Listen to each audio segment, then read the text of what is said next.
Fellow Kenyans, good evening.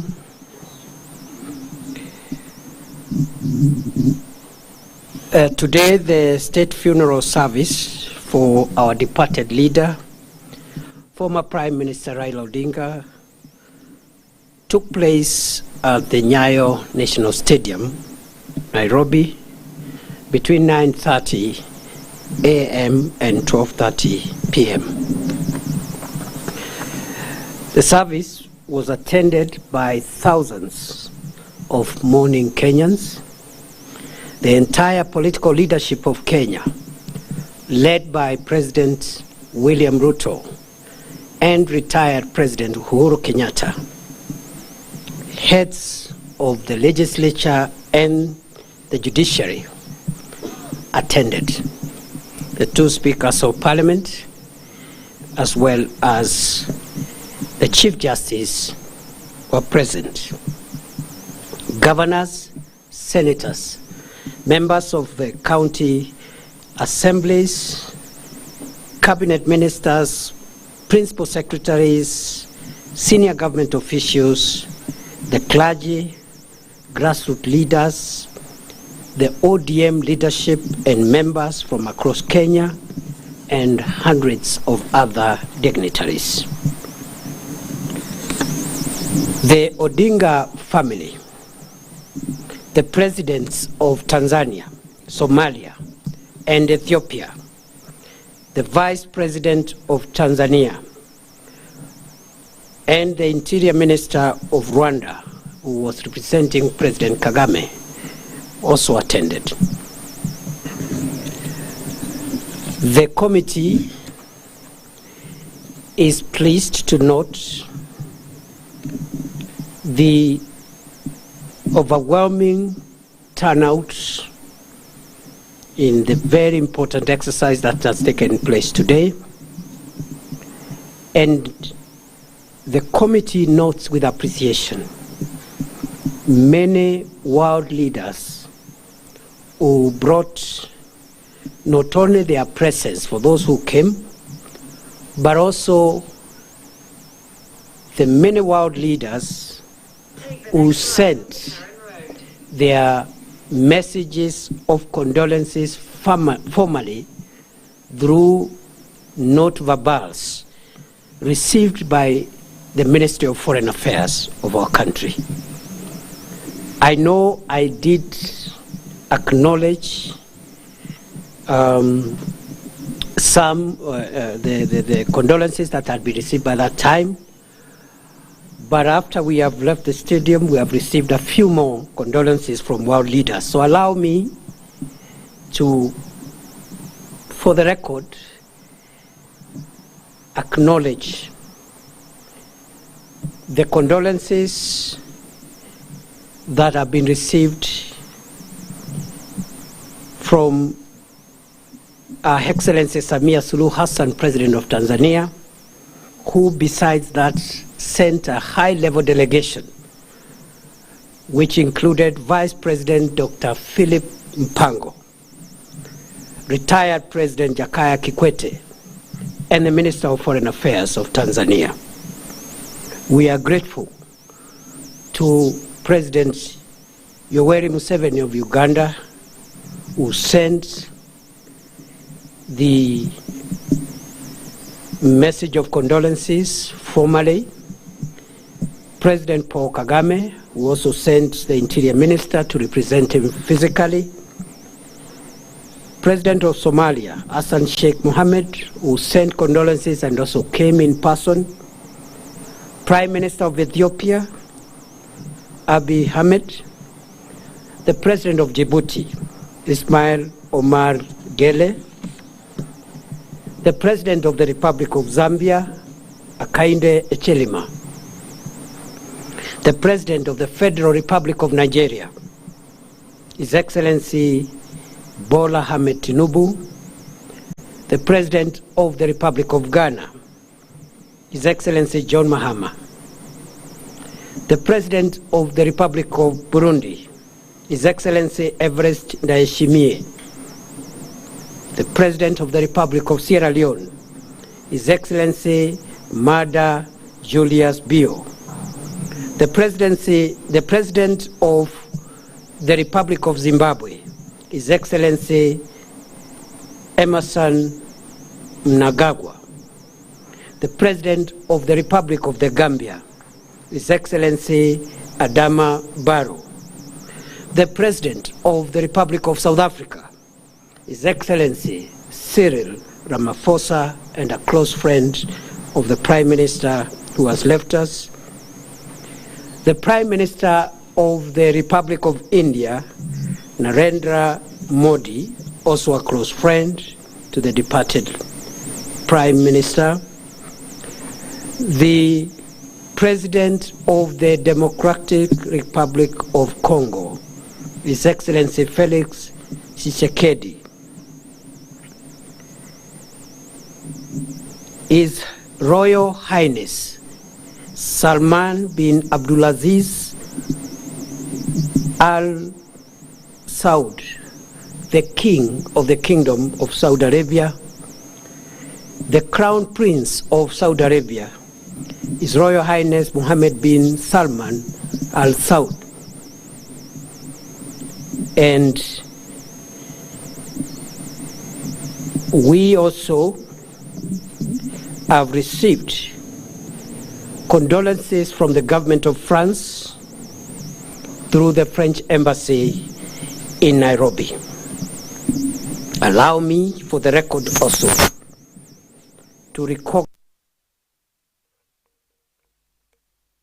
condolences from the Minister for International Development and Africa of the United Kingdom of Great Britain and Northern Ireland, Jenny Chapman. I also acknowledge the condolences received from Antonio Guterres, Secretary General of the United Nations, Mahmoud Yusuf, the Chairperson of the African Union Commission, the European Union, the Executive Secretary of IGAD, Dr. Wokde Genehbeu, the Director General of the World Health Organization, Tedros Ghebreyesus, the Executive Secretary for United Nations Commission for Africa, Cleva Gatei, the Assistant Secretary General of the Commonwealth of Nations, Luis Francesi, the Secretary General of East African Community, Veronica Nduva, but we have also the condolences of the Chairman of the United States Senate Committee on Foreign Relations, Senator James Risch, the embassies of Italy, the government of Australia, the government of Canada, the government of the Russian Federation, the government of the People's Republic of China. And you can see for yourself who the late Prime Minister Raila Odinga was, not just for Kenya, but to the world. As the National Committee on the State Funeral of the late Prime Minister Raila Odinga, we are very grateful to all those who condoled with Kenya, and we don't take it for granted that our leader has been so respected. One of our objectives was to make sure that we get the world to know that we consider the late Prime Minister not just a leader for Kenya, but a leader globally. Ladies and gentlemen, having done that, I would like to say a few more things before I invite my co-chair to say a few things and we close this briefing. And I would like to add that before the funeral service, Another important event took place, and again we are before the funeral service. Another important event took place, and again we are grateful that we were able to have the mortal remains of the late Prime Minister Raila Odinga lie in state at Parliament buildings. It was our intention yesterday. It was impossible. It was possible this morning, and we are very grateful to Parliament for facilitating that important state right. And in Parliament, the legislators were able to give their respects to our fallen leader, and also all the three arms of government were represented. The executive, led by President William Ruto, the two speakers of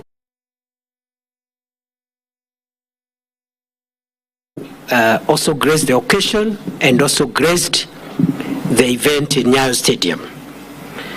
I also must appreciate there are many other leaders whom I cannot mention, especially at Nyayo Stadium, and I did note the other time at the stadium that former Vice President Kalonzo Musyoka, among others, were also present.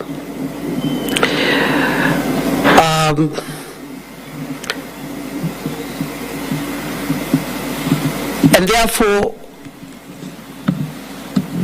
it is also important to announce to the country that we are pleased with what has happened in the afternoon. We had another event again, and that is the public viewing of the mortal remains of our departed leader.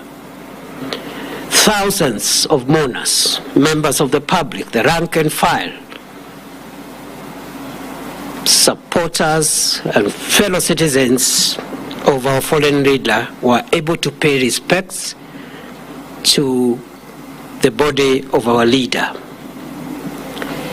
We are very pleased as a committee that that exercise, which just ended a few minutes to 5 p.m., has continued and ended peacefully, solemnly, and in utmost dignity, notwithstanding that there were thousands of people who patiently queued, waited, performed their respects, and left the stadium. We don't take it for granted.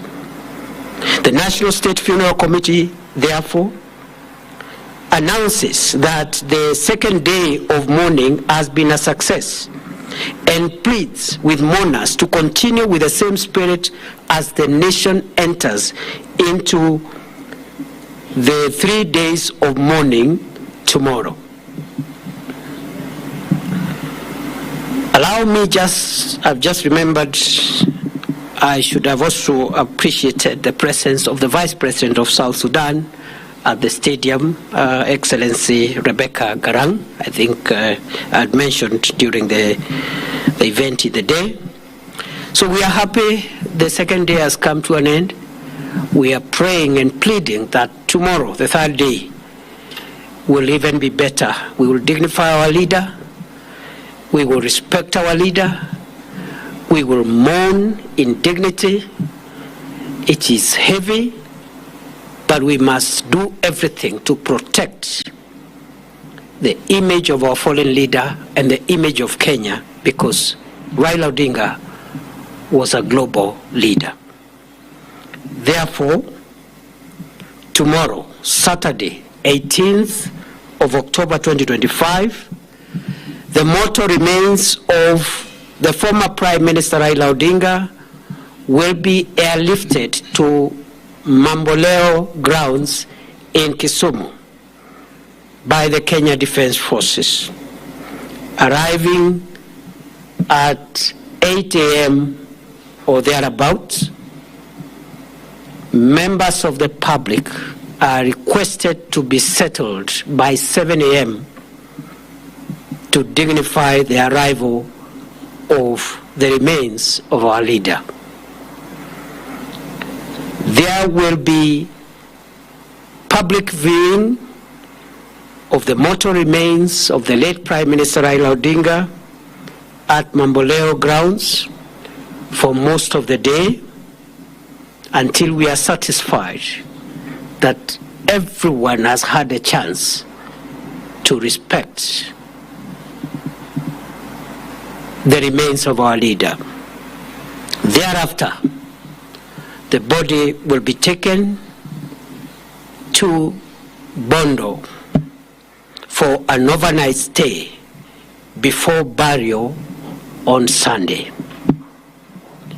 The program for Sunday will be given tomorrow, and I want to announce that the committee will provide information about the events on Sunday tomorrow at 7 p.m.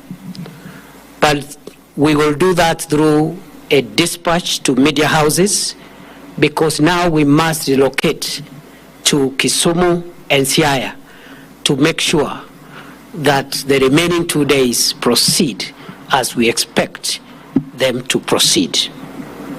Therefore, 7 p.m. tomorrow, there will be a media dispatch to inform members of the public on the program for Sunday as we finalize this very important exercise.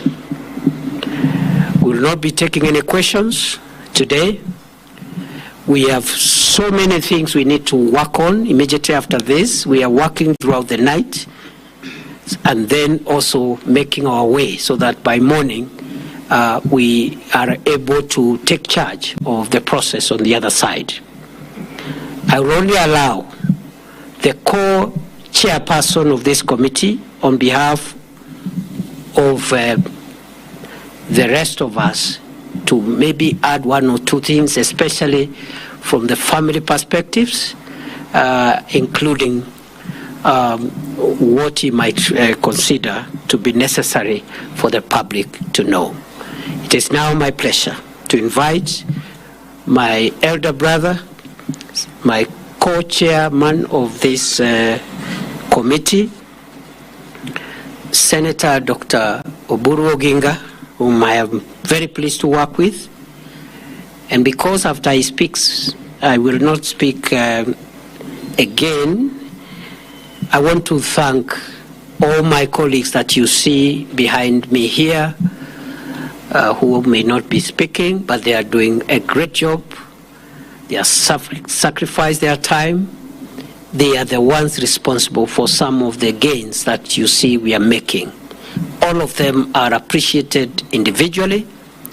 We have very senior leaders from the ODM party. We have members of the cabinet. We have family members. And I am very proud to be working with each one of these team members who have made my work very easy. Thank you very much. Senator Oburu, please say one or two things, and then after that we will leave it there. Thank you very much. Have a good evening.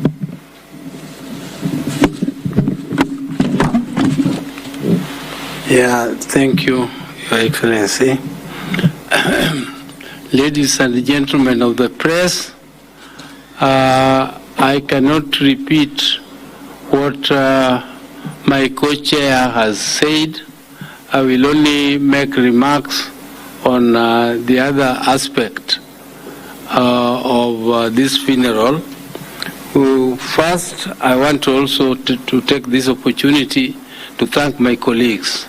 They have worked tirelessly since this committee was formed, and they have done a great job.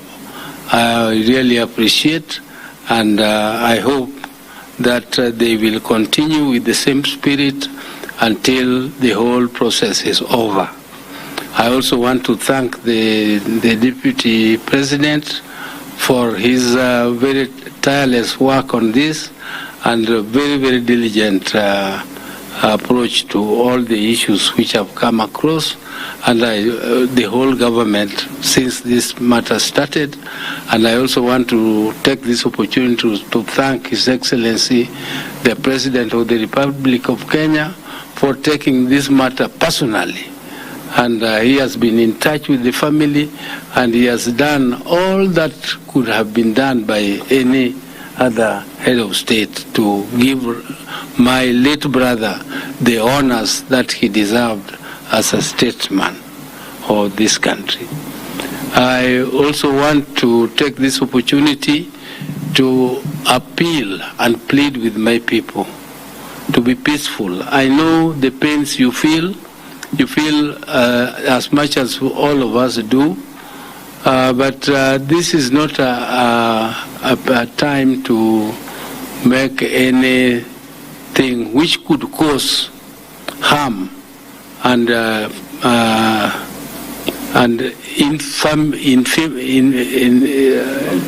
infamity to our people. We want to behave with dignity.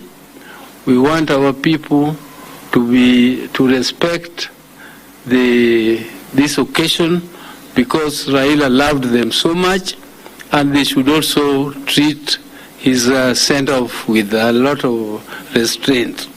Let us not overdo what our mourning. Let us mourn in peace.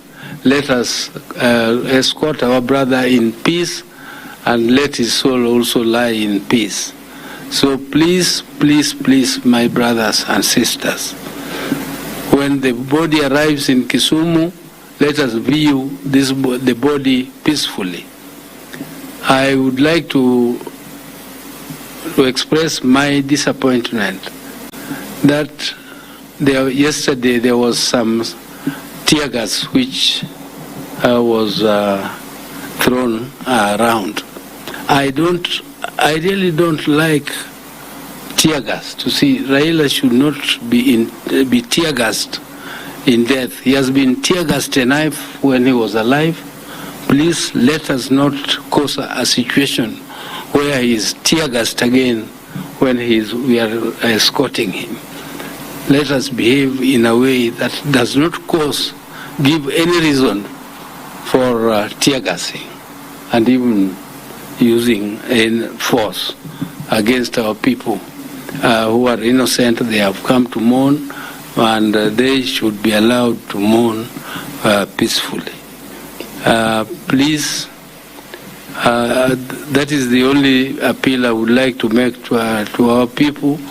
Akwayo jodalawa ni yeuru ni mondo wa kora ila gikwe wakowe gimolo wakowe gihera mondo kik bedie wach mora mora manyalo miyo gimoro kaka tear gas kata bonde muchi kama Raila nitie gigo setimrene osehinyre ngimane kuom higni mang'eny ka gigo timrene kukedo koko dwar gimiluongo ni injustice. To kik wadogo miye a situation makendo pod tear gas dogo ringo kata donje wang'e kama intie kama koro wadhi kane e bur.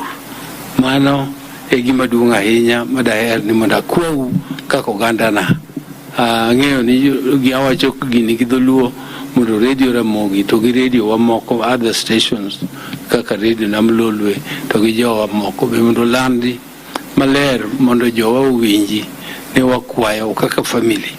Wakwayo ni mondo wabeduru gi kwe, kendo agonu erokamano kuom hera ma useng'iso nyaka nyicha jakom nindi, kendo jakom nyicha oherou ubed uhere, kendo ageno ni wabiro timo kamano.